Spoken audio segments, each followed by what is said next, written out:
Revenge with Karen.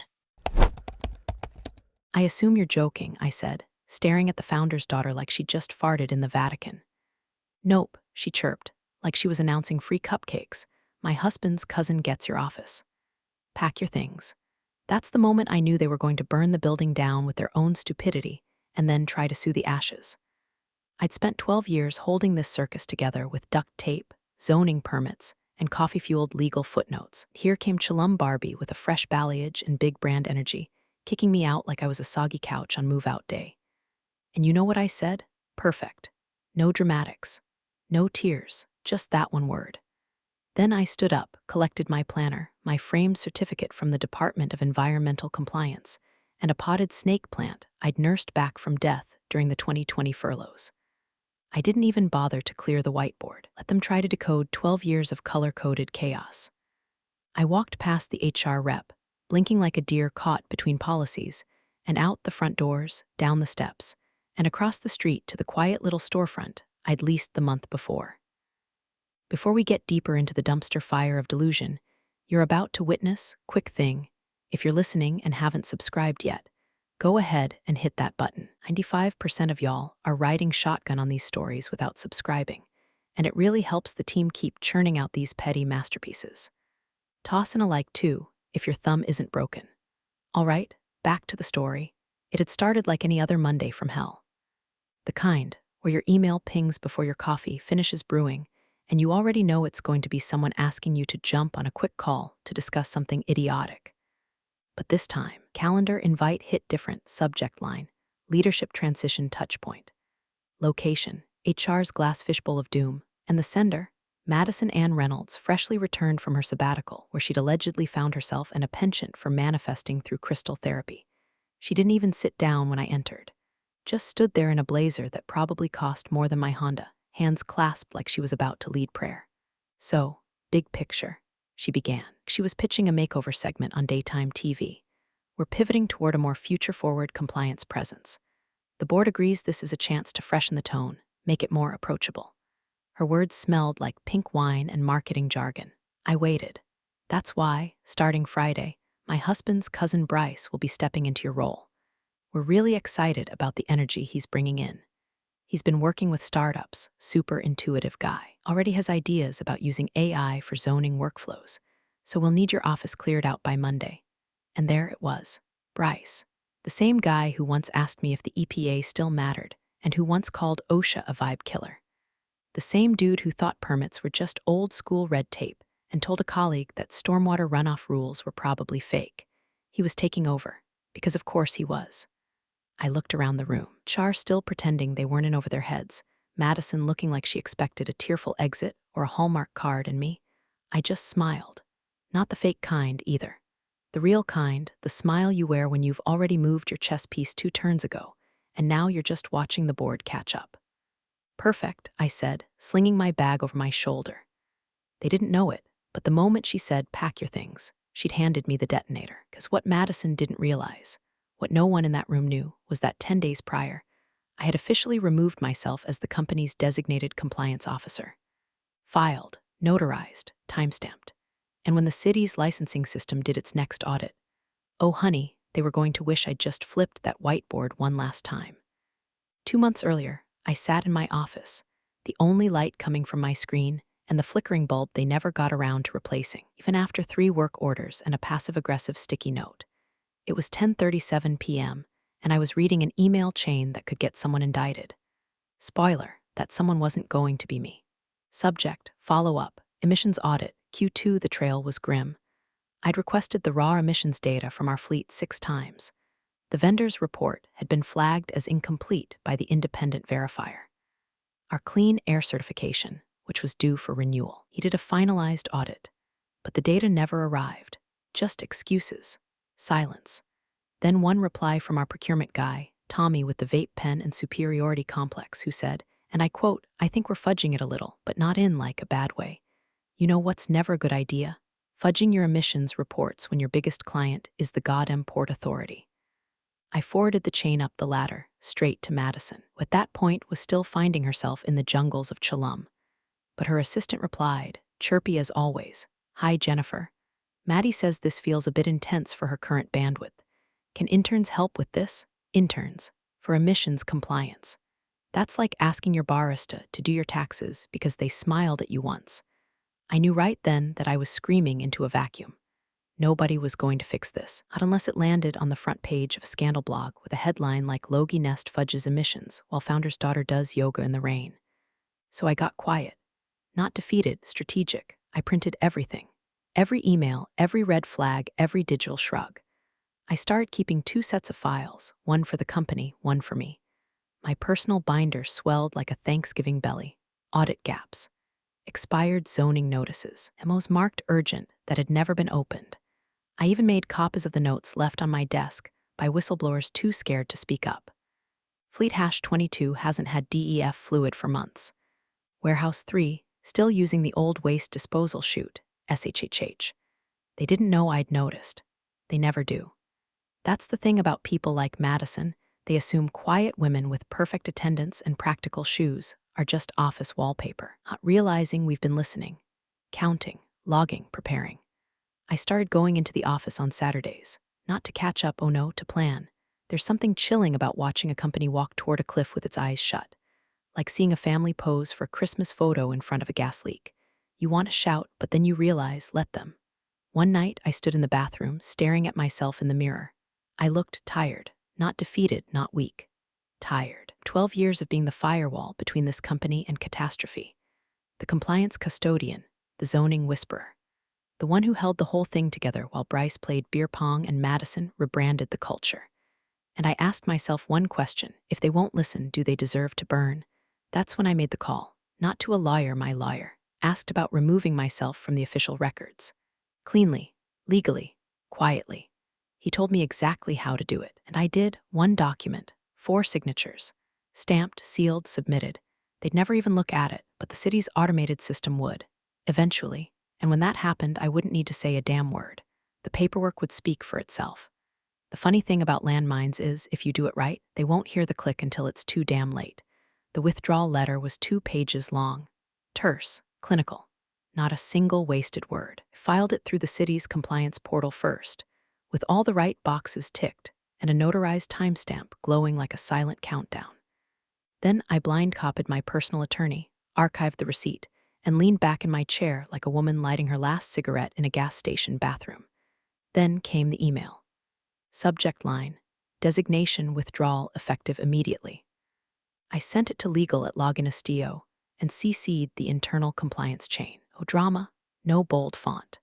Just one line that mattered. Effective immediately, I resign as designated compliance custodian and zoning liaison of record for Logie Nest Technologies, pursuant to Municipal Code 22-14B and Title Roman 9, Section 44.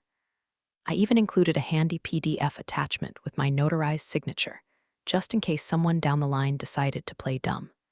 And then I waited. 3 days. Nothing. No reply from the General Counsel. No thanks for your service from HR. Not even a Slack message from Madison's flunky, wondering what Title Roman 9, Section 44 meant. Because they didn't open it. I know they didn't, because I marked the file with a tracking beacon. One of those little metadata worms lawyers use to catch document leaks.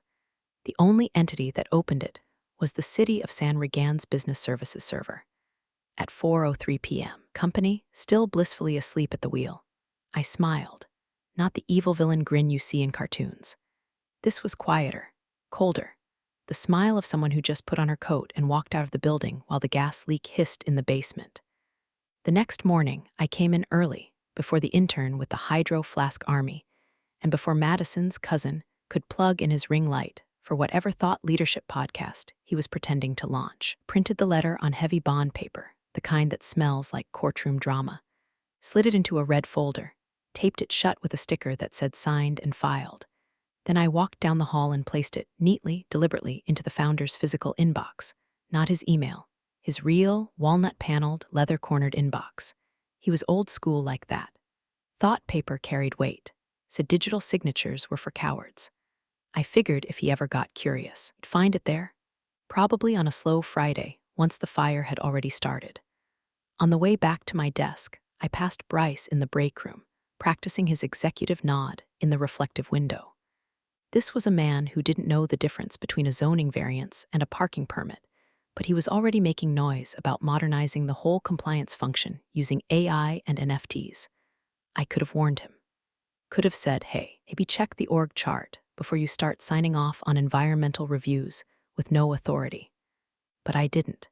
Because why stop a man from paddling headfirst into a waterfall when he's singing?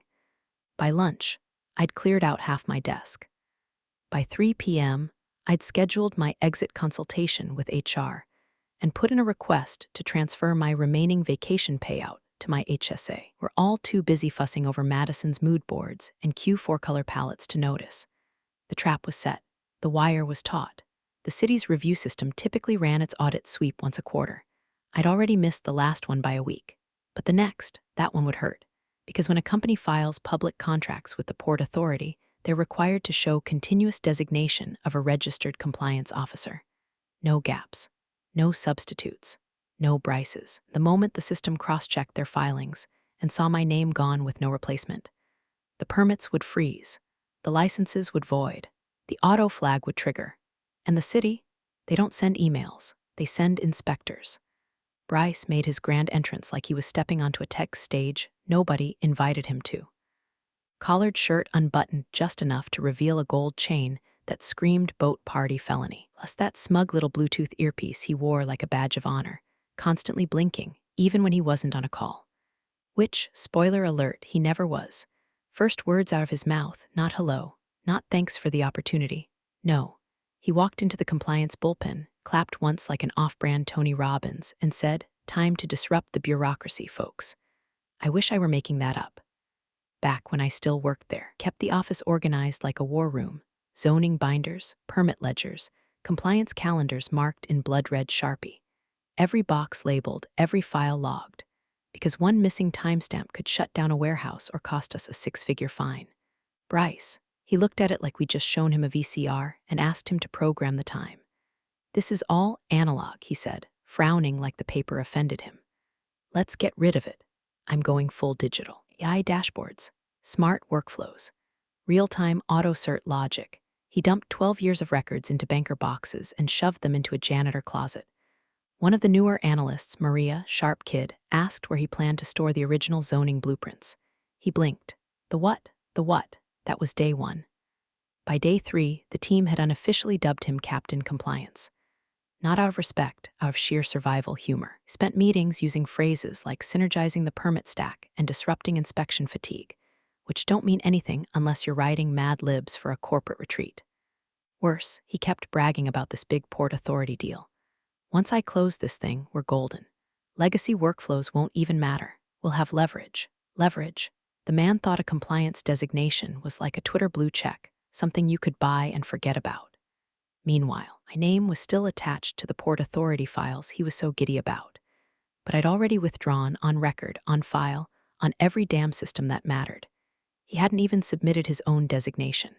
Probably didn't even know what a designation was. The staff, they weren't blind. I still got texts from my old team. Whisper updates from the trenches. Bryce just called the zoning board a rubber stamp, asked if environmental clearance was optional if we didn't advertise. He tried to ping the fire marshal on LinkedIn. I read them from a quiet little cafe across the street, the Grindhouse. Best oat milk latte in town, window seat view of the entrance to Logie Nest HQ. Every morning, I'd sit there. Sip. Watch. Saw Bryce walk in late, shades on, latte in hand like he was starring in a startup docuseries no one was filming. Had no idea what was coming. None of them did, because they thought I'd left empty-handed. But what I took with me was worth more than my snake plant and retirement mug. I took the legal linchpin, the one they never read, the one they never replaced. And every single morning that passed, I knew we were one step closer to detonation. They were building their castle on a sinkhole, and I was already measuring the crater. The moment Bryce signed that expansion proposal, might as well have thrown a lit cigarette into a fireworks factory. Except this wasn't just loud, it was legal, and the fallout would be radioactive. He strutted into that weekly planning meeting like he'd just invented municipal code. Slammed the folder on the table with this big dramatic flair, like it was some kind of power move instead of a compliance time bomb. Inside, a fresh application to expand Logie Nest's South Terminal warehouse, complete with projected square footage, equipment upgrades, and a laughably vague section on emissions impact. No environmental clearance attached. No soil runoff report. No updated stormwater discharge sheet. Nothing but vibes and recycled buzzwords. And right there on the signature line, Bryce T. Renshaw, authorized officer. God bless that man's confidence, because he hadn't filed the paperwork. Not with the city, not with the port, not with anyone. Was never designated, never approved, never recorded. But there his signature sat, as smug and fake as the Hermes belt he wore over his khakis. See, when I withdrew as designated compliance custodian, the city required a replacement be filed, signed, certified, and uploaded to their database within 30 business days. That didn't happen, because nobody even read my damn withdrawal. So when Bryce listed himself as authorized officer on the application, city's digital intake system flagged it instantly. Not a red alarm, just a quiet little hiccup in the back end, an ID mismatch, a designation gap. It landed in the queue of a city licensing clerk named Dave.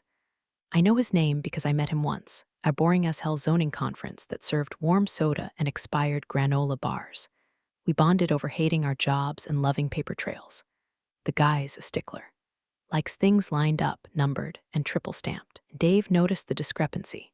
He didn't blow a whistle yet, just clicked review required and moved the application into pending status.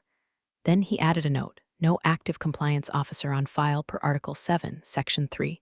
One click, one line, that was all it took. The timer had officially started. Back at Logie Nest, Bryce was doing victory laps. Literally, he walked around the office telling people the expansion was practically a done deal. Even posted a selfie from the rooftop with the caption, "Big moves, bigger footprint." #NextGen Logistics. Meanwhile, the staff was side-eyeing each other like extras in a horror movie who just heard the first creak upstairs. One analyst pulled the fire safety file and whispered to a coworker, "Did we even update the stormwater map from Phase 1? Another quietly Googled what happens if your environmental clearance lapses mid-contract. And across the street was watching. From the grindhouse, as usual, same window seat, oat milk latte, perfect view of the entrance.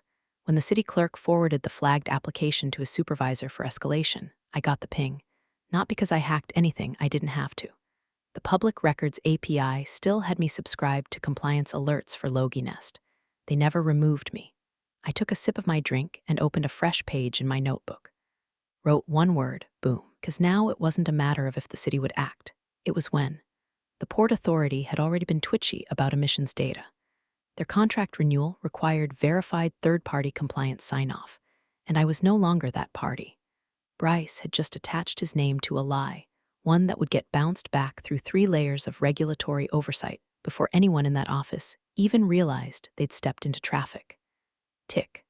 Tock. I thought I was sipping coffee and reminiscing, but I was counting down. The call came on a Wednesday morning, just as I was pouring the last bit of oat milk into my coffee. The grindhouse was quiet, half-empty, a rainstorm flirting with the windows.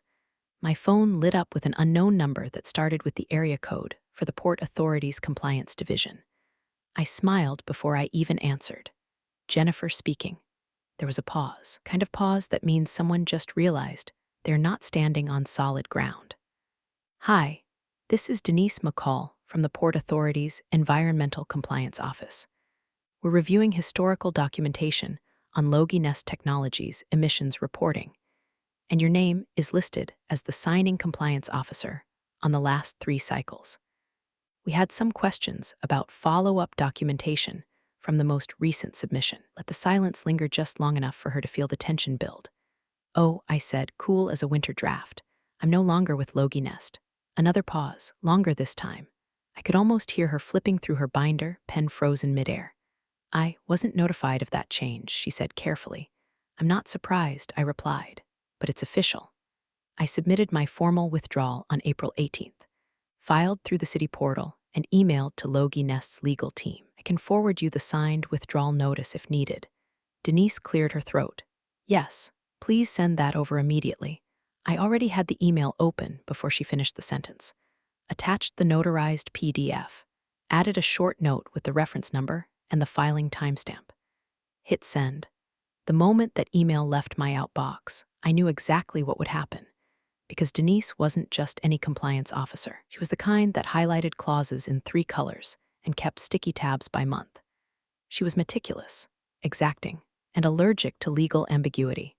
And now, she had a gap, a missing link, a designated compliance officer who no longer existed on record, which meant every submission filed by Logie Nest since April was under scrutiny, including Bryce's precious expansion application and the active port contract renewal. Meanwhile, across the street at Logie Nest HQ, Madison was elbows deep in glitter and bullshit.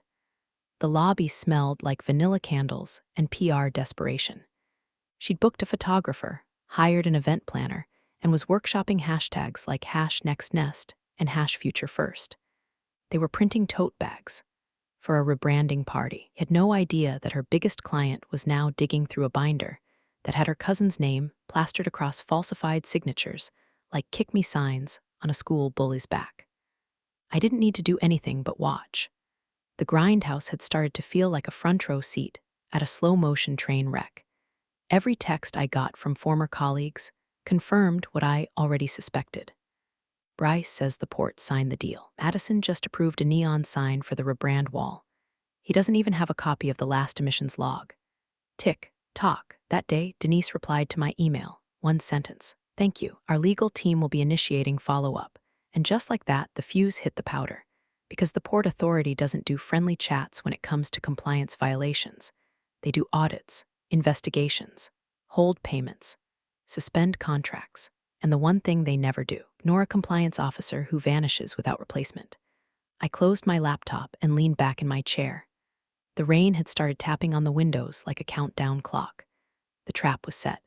Every binder, every timestamp, every signature was now a live wire waiting to electrocute the next person who touched it. And across the street, they were too busy picking fonts and florals to realize the floor was about to collapse. October 3rd, 4:57 p.m. Logie Nest HQ buzzed like a frat house before finals. Bryce was pacing in the glass-walled conference room, shirt sleeves rolled to the elbows, collar unbuttoned for maximum executive energy. The team was crammed around the long table, eyes flicking between the giant flat screen and Bryce's increasingly frantic clicking. This was his big moment, the final submission, the crown jewel of his imaginary compliance kingdom. He smacked the touchpad with flourish, turning to the room with arms raised like he'd just landed a space shuttle. Submitted, boom, certified, we're back in business, baby. Applause followed, awkward, scattered. The kind that says we're clapping so we don't get fired. On the screen, confirmation of the company's annual operating certification renewal filed with the city of San Regan. What wasn't on the screen? The compliance custodian letter. One required by law to verify that the person filing had the legal authority to do so. The one that only a designated, registered compliance officer could attach. The one Bryce didn't even know existed, because he never submitted his designation, because he never read the internal handbook, because he thought the word compliance just meant typing in all caps and making spreadsheets with colorful graphs. And at 5:01 p.m., exactly 1 minute after Bryce slammed that digital gavel, the city of San Regan's licensing system did what it always does, ran its automated cross-checks. Missing designation? Check. No authorized custodian on file? Check. Mismatch between submitted authority and registered personnel? Check. The backend flagged the discrepancy as a critical error. The city's response wasn't dramatic. It was bureaucratic. System triggered a stop work order for Logie Nest's main operating license. The system didn't scream. It didn't even blink. It just quietly stamped the order, assigned an inspector, and scheduled dispatch for 8:00 a.m. the next morning. Digitally posted, official, binding, and Bryce, still fist-bumping interns and doing victory laps down the hall. Meanwhile, Madison was sipping a grapefruit spritzer under a string of fairy lights in the lobby. She just posed for a selfie next to a custom-made backdrop that said from legacy to luminary, Logie Nest 2.0. That morning, a popular startup blog had published a fluff piece titled The Family That's Reinventing Logistics, with a photo of Madison and Bryce standing in front of the HQ, beaming like Silicon Valley royalty. The irony, that article had gone mildly viral in their niche. Shares, reposts, congratulatory LinkedIn comments from people who definitely didn't read past the headline. They were trending hours before implosion. I watched it all from my cafe window. The light hit their building just right as the sun dipped, casting long shadows across the entryway where in 12 hours, a laminated orange stopwork sign would be duct-taped over the door like a scarlet letter. I knew the inspector by name. Martin. Stickler. Always on time. Always took photos. Always wore those aviators like he was about to read Miranda rights to a warehouse manager. I already imagined the scene. Bryce, pulling in late in his Tesla, music blaring. Madison, flouncing and wearing a new branded hoodie for the rebrand. And Martin, waiting with clipboard in hand and a calm smile that said, "You should read the fine print." The dominoes had all been lined up. And now, the first one had tipped. Monday morning cracked open like a beer can at a funeral. Loud, inappropriate, and just a little bit tragic. 7:58 a.m., I was parked across the street in my usual spot. Driver's side angled perfectly toward the front entrance of Logie Nest HQ, coffee in hand, car radio low. A light fog hugged the sidewalk, the kind that made everything feel like a movie set right before the climax. I didn't have to wait long. Bryce's Tesla pulled in at exactly 8:03 a.m., late as usual, parked diagonally across two spots, because of course he did. Popped out in a zip-up hoodie with #Logie Next Gen scrawled across the chest, sunglasses on, protein shake in hand. He adjusted his watch like he thought it could tell him how competent he looked. Spoiler, it couldn't. Behind him came the rest of the team, juniors, execs, a few vendors hauling in banners and helium tanks from Madison's weekend rebranding spree. Someone wheeled in a stack of gift bags labeled Nest Up. I nearly choked on my coffee. Then, at 8:09, the city car arrived. Unmarked, beige Crown Vic, dent in the side, government plates. The kind of vehicle that looks like it was designed for bad news. Out stepped Martin, the inspector I'd been hoping for, aviators already on, clipboard in hand, jacket that hadn't been washed since the Obama administration. He didn't say a word, just walked up to the main entrance, peeled the tape off his folder, and pressed a giant orange stopwork order to the glass, dead center, eye level. You couldn't miss it unless you were blind and upside down. The bright vinyl screamed against the glass like a slap in the face. Letters so big you could read them from space. Operations suspended. Permit invalid. License voided pending compliance review. Rice was halfway through his morning motivational speech to a nearby intern when he noticed. He stopped mid-sentence. His jaw did this little twitchy thing like he'd just bitten into something spoiled. Then he stepped forward, cocky, still thinking this was some kind of mistake. That's when Madison stormed out, heels clicking like gunshots, hair curled within an inch of its life, wearing her branded tracksuit like she was about to coach a corporate soccer team, face twisted as she spotted the sign. "What the hell is this?" she barked. Martin didn't even flinch. He calmly turned the page on his clipboard, then read aloud in a flat, unbothered tone. Effective immediately, all Logie Nest operations are suspended due to failure to maintain a valid, registered compliance designee. No valid designation filed with the city of San Regan since April 18th. He paused, then looked up at them through his mirrored lenses. That's a pretty big problem. A few employees had stopped on the steps, frozen. Phones came out. Someone started filming. One of the interns dropped a tray of branded cupcakes. The helium tanks hissed faintly in the background, rising like confused ghosts. Madison's voice pitched up an octave. "There has to be a mistake. My cousin is the compliance officer." Martin tilted his head just a little.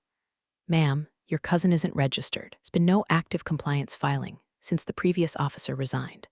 That makes all operating permits null and void, including your expansion, your shipping license, and your zoning variances." You could actually hear the silence drop. Inside the glass lobby, the lobby lights flickered on. A few contractors were already wheeling out their gear, looking at each other like they'd just walked into the wrong funeral. Bryce looked like he was trying to remember how breathing worked. I watched from my car, sipping slowly, steam curling from the lid. Across the street, the empire they tried to rebrand was crumbling, publicly, professionally, and irreversibly. And the best part, they still hadn't figured out who pulled the pin. But they were about to. The boardroom smelled like sweat, cheap toner, and unraveling egos. The founder slammed the door so hard the blinds rattled.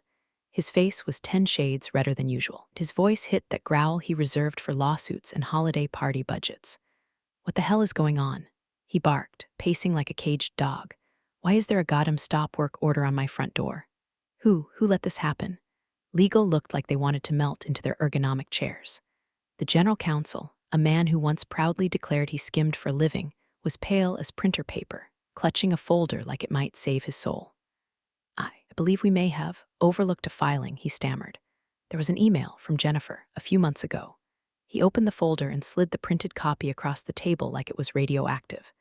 The founder stared at it. She resigned. As compliance, what the hell is this date? April. You're telling me we've been flying blind for months. Nobody answered. The only sound was the faint hum of the AC, trying its best to cool a room full of panic.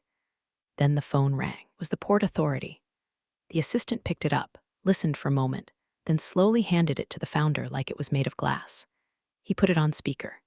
"This is Rachel Sandoval from the Port Authority's Office of Environmental Oversight," the voice said, calm but loaded. "We're calling to inform you that your contract renewal has been suspended pending third-party compliance review. Your operating status has been flagged, and we will be conducting an external audit." Founder sputtered, "This is a misunderstanding. We have a compliance officer." "No," Rachel cut him off. "You had a compliance officer. You no longer do, and based on our records, no new designation was ever filed. Until this is resolved, all shipments, approvals, and expansion requests are on hold." Good day, click, silence. It was the kind of silence that felt wet, heavy, embarrassing. Then a voice broke through. One of the junior analysts, probably someone Bryce had ignored in every meeting, spoke up, almost to herself. "Isn't Jennifer across the street now?" Heads turned. Someone pulled back the blinds. The boardroom had a perfect view of the cafe-lined boulevard, and there it was. A clean, minimal storefront with a matte black sign that read, "Civic Core Compliance Solutions." Inside, Jennifer sat at a desk, sleek, composed, no clutter, phone to her ear. They watched as she nodded once, smiled. "This is Jennifer," she said, her voice clear through the window. "Yes, I'm available for an emergency consult." "What's the company name?" The blinds snapped shut. The founder was stone still. Bryce looked like he'd just realized his fancy dashboard didn't come with airbags. "Madison?" She slid her rebrand folder off the table like it might help her disappear. They hadn't just lost a key employee. They'd lost the employee. The one who knew the codes, the cycles, the timing. The one who didn't scream when they shoved her out, because she was already building the exit ramp. And now, she was the only person who could save them. But she didn't need them anymore. They needed her. And the rates for emergency consulting? Let's just say I set them high. Appreciate you sticking around, you wise old rebels. Smash that subscribe button, or this fossil might just cause another epic fiasco.